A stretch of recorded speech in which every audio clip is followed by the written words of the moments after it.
Olivier m'a demandé de lui expliquer comment le son allait fonctionner sur cette caméra parce que comme je vous ai montré tout à l'heure, là on a toutes les entrées et les sorties et on voit que l'audio il arrive ici avec un petit câble un peu bizarre qui s'appelle du LEMO 5 parce qu'il y a 5 broches ici en l'occurrence. Et pour installer ça, on va mettre ce petit accessoire qui permet de rentrer un micro en XLR et qui permet de faire la liaison entre l'XLR et le LEMO juste ici. Là, j'ai un petit accessoire qui est avec une grosse vis. Donc, ça, c'est une vis qui est en norme congrès. Et les petites vis comme ça, les petites vis 1/4 comme ça, c'est une norme Kodak. Donc, Kodak 1/4, congrès 3/8. Sauf qu'on peut voir que sur cette caméra, il n'y a pas de vis congrès, il n'y a que du Kodak un peu partout. Donc, ce qu'on va faire, c'est que on va installer une autre poignée juste ici, qui est juste là, avec des pas de vis congrès qui sont plus gros. Donc on va remplacer cette poignée là avec celle-ci. Donc on prend une petite clé Allen. Il faut savoir aussi que Red c'est une marque américaine, donc ils ont la fâcheuse tendance à mettre tous leurs pas de vis en pas impérial et pas des pas métriques. C'est-à-dire que si vous avez un jeu de clé Allen en taille métrique, et ben vous allez être toujours entre deux tailles de clé Allen impériale.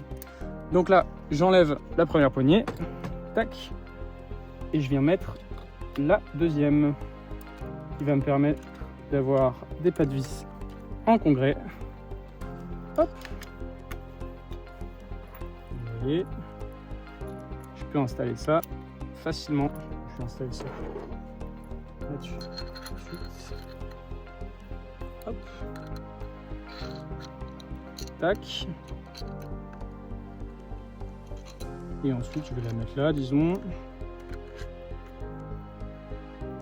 Tac.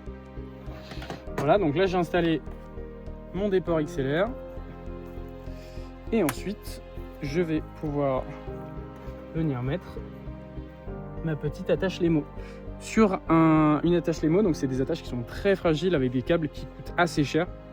Il y a un petit détrompeur juste ici et qu'on vient insérer, hop, juste là. Il y a un petit détrompeur rouge juste là. Donc on vient insérer le câble de manière tout simple, hop, juste comme ça. Détrompeur ici, un détrompeur là, tac, et là c'est installé. Donc là maintenant, l'attache est installée, on va pouvoir mettre n'importe quel type de micro en XLR qu'on veut. Donc un micro canon, un module HF, vraiment ce qu'on veut.